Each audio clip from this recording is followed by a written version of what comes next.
Graphics in video games have come a long way. From pixelated blue hedgehogs to lifelike cowboys, technology has transformed the way games look. But here's the real question. Do better graphics make a better game? Minecraft proves that realism isn't everything. Its blocky graphics didn't stop millions of players from sinking hundreds, if not thousands, of hours crafting, creating, and even exploring. If graphics were the key to success and the key to fun, then why are games like Among Us, Minecraft, Stardew Valley all so popular?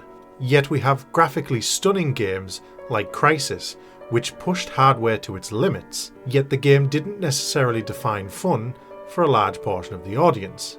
Therefore, some games can look visually stunning with hyper-realistic graphics, but don't always provide necessarily the best experience. Now, could this be a generational thing?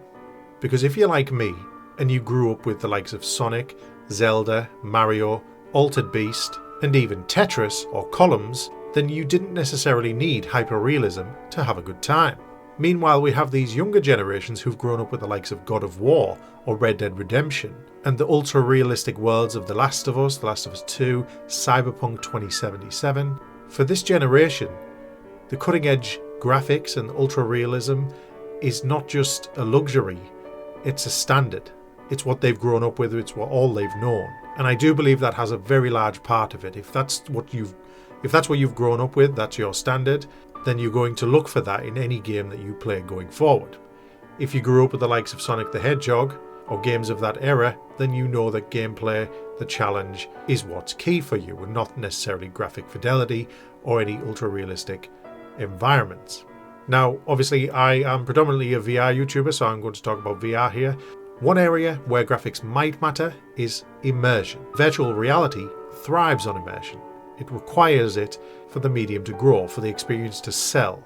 So therefore we have games like Half-Life Alyx, Resident Evil 4 Remake VR mode, and many like it that use ultra-detailed environments, objects and characters to pull you into the gaming world. But even with these stunning environments, characters and visual effects, gameplay is still just as crucial, because no amount of realism can save a boring or a dull game.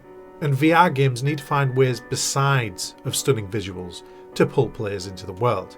And this could be things like sound design, creating a rich world full of interactable objects and NPCs and characters, and strong gameplay mechanics. Now, games like Superhot or Gorilla Tag, which are immensely popular VR games, don't have anywhere near the high-end graphics that you would see in some of today's gaming standards. Yet, they are some of the popular titles. They are some of the best sellers we have in VR.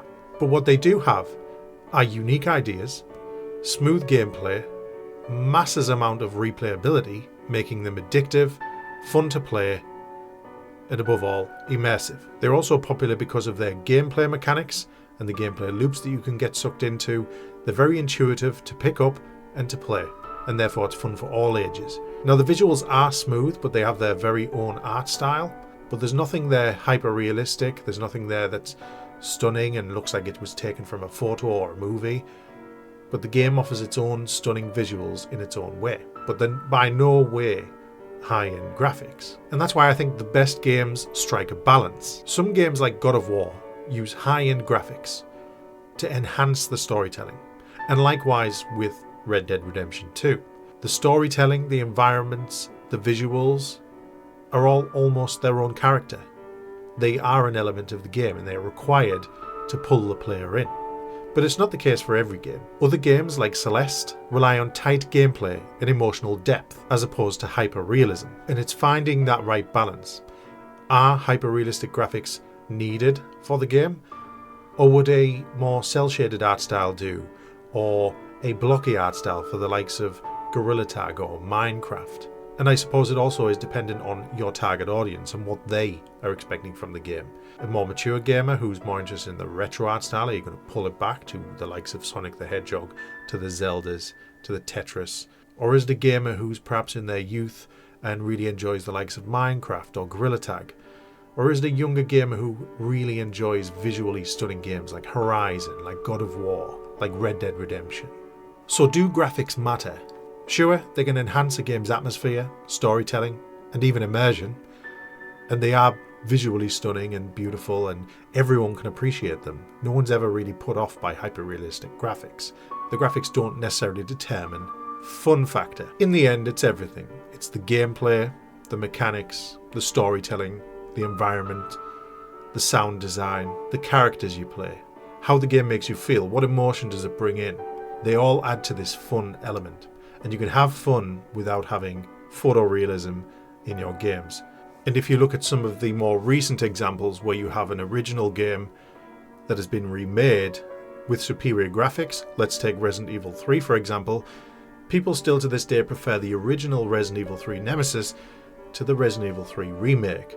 And the reason for that is because in this case there was content cut from the game. There was a slightly different feel to the game. It felt a little bit more actiony. It took away a lot of the choice that the original had. And yes, I'm talking about a remake here, but it does just go to show that simply improving a game's graphics isn't going to bring in a new audience. It isn't going to make the game necessarily better. You have to pull in the players through various means and lock the players in with great storytelling, great dialogue, great delivery, smooth running gameplay, addictive mechanics, gamification, things to earn, leveling up, role playing, all of these different things you bring in to lock your target audience in. Superior graphics doesn't always equal superior fun. And that's why a well-balanced game will always get it, in my opinion. Some of my greatest games have what some people would call lower-end graphics. I still play a lot of retro games to this day. And whether a game is in 8-bit or 8K, it's all about that fun factor. Like I said, I do appreciate a visually stunning game. Red Dead Redemption 2 is one of my favourite games, and that game is absolutely chef's kiss, masterpiece. It's like stepping into a Western. And that game did it right. It got everything balanced really well. And so there we go. Let me know your thoughts in the comments down below. Do graphics mean a lot to you, or are you just as happy playing Sonic the Hedgehog with a decent gameplay loop? Let me know in the comments. Let me know if you agree. But to me, graphics can improve a game visually, but they can't save a game that's designed poorly. And there you go. Hope you enjoyed the video. I thought I'd try something different. I'll see you on the next one. Bye bye.